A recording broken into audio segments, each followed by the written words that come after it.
Hello, everybody. This is Alan Fine, and I'm here with Kelly Messina, who is the Senior Director of Leisure Sales for the Las Vegas Convention and Visitors Authority.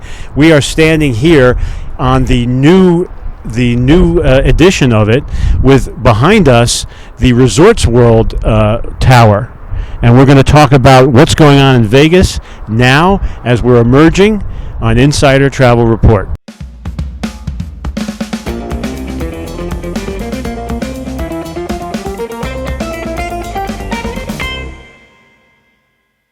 Kelly, thank you for standing in the heat and the sun, and for doing this and being a good sport. We do it. We do what we have to. All right, so let's talk about the new convention center, please. Okay, so in January of 2021, we opened what is called the West Hall. It added a little over 1 million square feet of space to our 3 million square foot campus.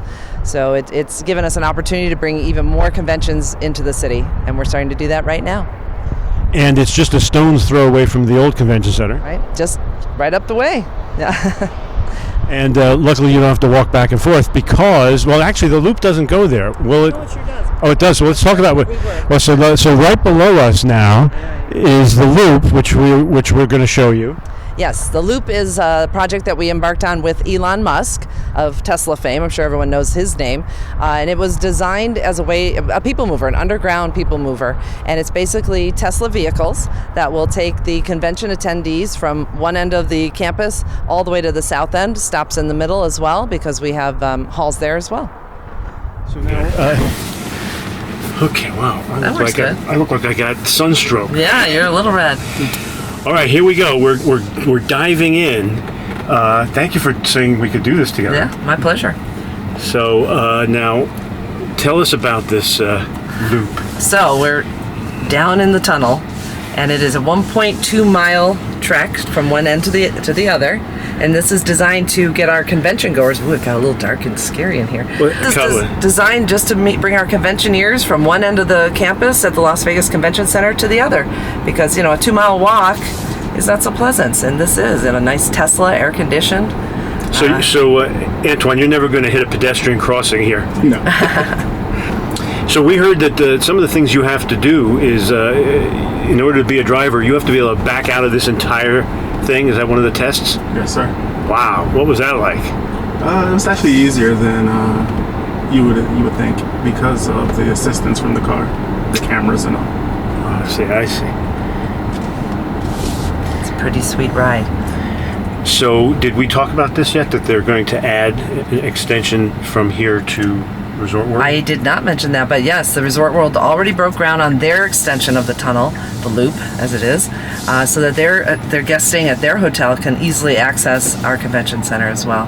So that's going to be perfect for them. And here we are at the Central Hall.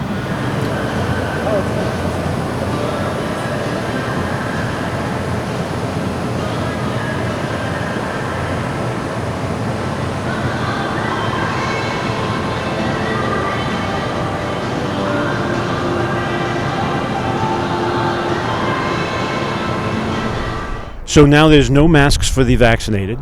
What are we to expect now as we move forward? Is everything going to just back to normal, or is it we're going to do touchless and still a lot of cleaning? But what about distancing?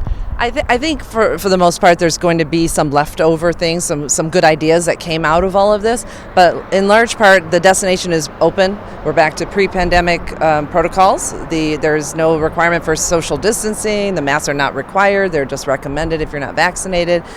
All the typical things, but we're back to 100% capacity in all of our venues, our hotels, restaurants, and the like. But they spend a lot of money on UV and sprayers, so that's all going to still be used.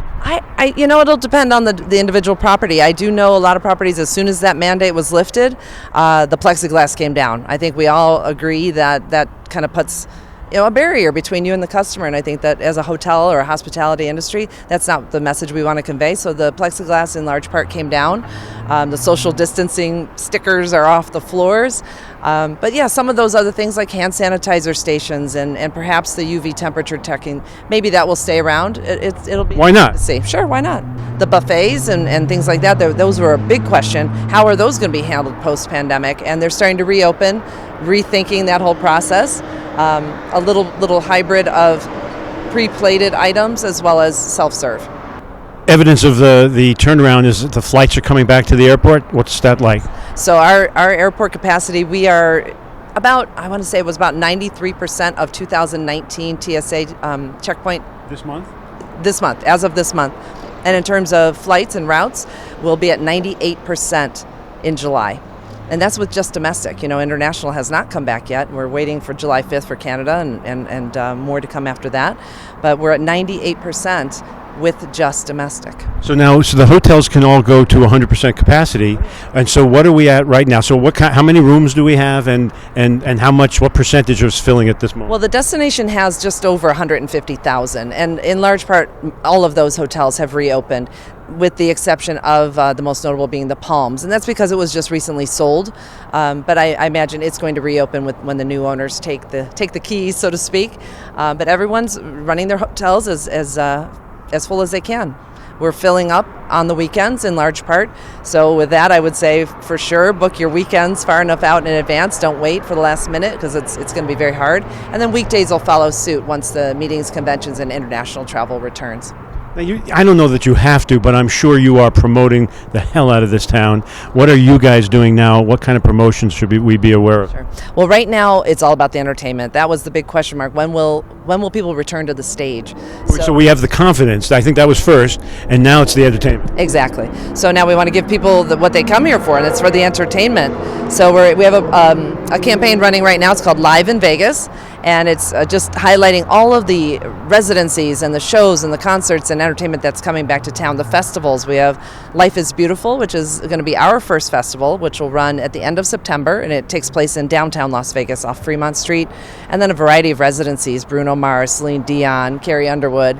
You've probably seen you've reported on all the names, so you know. So the travel advisors who are watching us now are wondering, what should they migrate to? Are there any booking incentives they should be aware of? We have been so fortunate. All of our partners, our third-party partners in particular, the tour operators, they have been really promoting Las Vegas and doing promotional packages, pricing. The airline partners have been great. So what we've been telling the travel advisors is really look at those midweek air and hotel packages. Those deals are just amazing right now, and they're continuing to be. But I wouldn't say for long. I think that the recovery is in full swing, and those packages are going to go up just like everything else. But those seem to be where the most value can be found, as well as some of the higher commissions. Okay. All right, so it was getting a little hot over there. We turned it around, and we're looking at something else in Vegas. Can you show us what we're? Yeah, let me grab it with my fingers right there. Boop.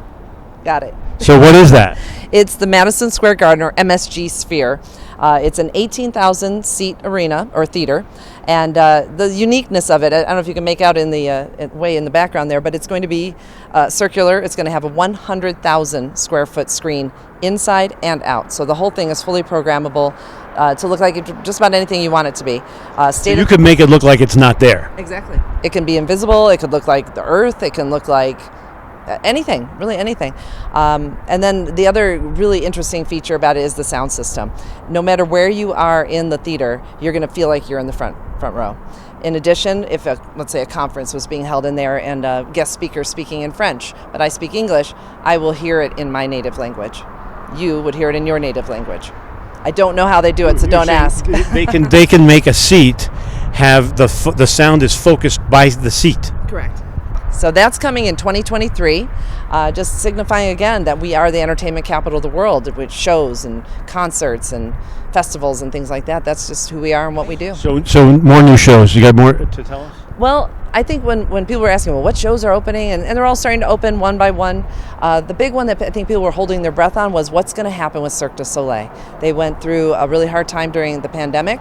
They've restructured, and they're now, this next week, they're going to be reopening Mystere and O, and then more shows will follow suit after that. So I think that's probably the one that we're most excited and breathing a sigh of relief about, but all the other shows are just opening up. The magic shows, Matt Franco's, Absinthe, all the really popular shows, they're up and running, doing well. And so attractions, do you have any of those odd, we've reported on Area 15. What else you got? So That probably is the hottest one right now. So, and I know you have reported on it so much, and thank you for that. But coming up, something coming soon is Flyover Las Vegas. It's due to open September of this year. Oh, yes. And it's, I don't know if you've been to Walt Disneyland and you've seen their flyover where it's the virtual reality. We're getting one of those right on the strip. Where your feet are dangling over the destination. Exactly. And it'll feature some of Las Vegas, some of our more natural areas like the Red Rock area and things like that, Zion, those kind of areas. So that's coming soon. What's the latest in Las Vegas shopping?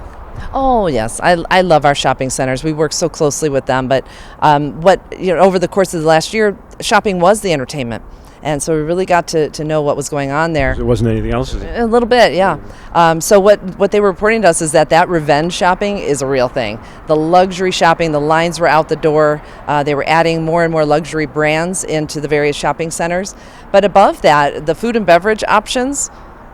It's not just about shopping. It's really a dining and entertainment complex. And one of the really neat ones that I haven't been there yet, but it's called Cereal Killers, and it's over at the Miracle Mile. So it's themed obviously all around cereal, but different concoctions, coffee drinks, ice cream drinks, or just a bowl of cereal, dry or with milk. That is an option. So we're going out to, the numbers change. Hopefully it'll grow again. We're over 80,000 travel advisors now. What do you want them to know? What I tell them every time, they're probably so tired of hearing it, but when you want to engage with us and learn more about Las Vegas, it's all about our Learn and Earn program at www.trackmylasvegasbookings.com. Join our program, take our courses, register your bookings. You can win prizes. You get invited to fam trips. It's really the key to staying in touch with us. You can't afford not to do this. Exactly. It's free, totally free and easy to do. Thank you for talking to us. Oh, my pleasure. Thank you for having me. And this is Alan Fine for Insider Travel Report.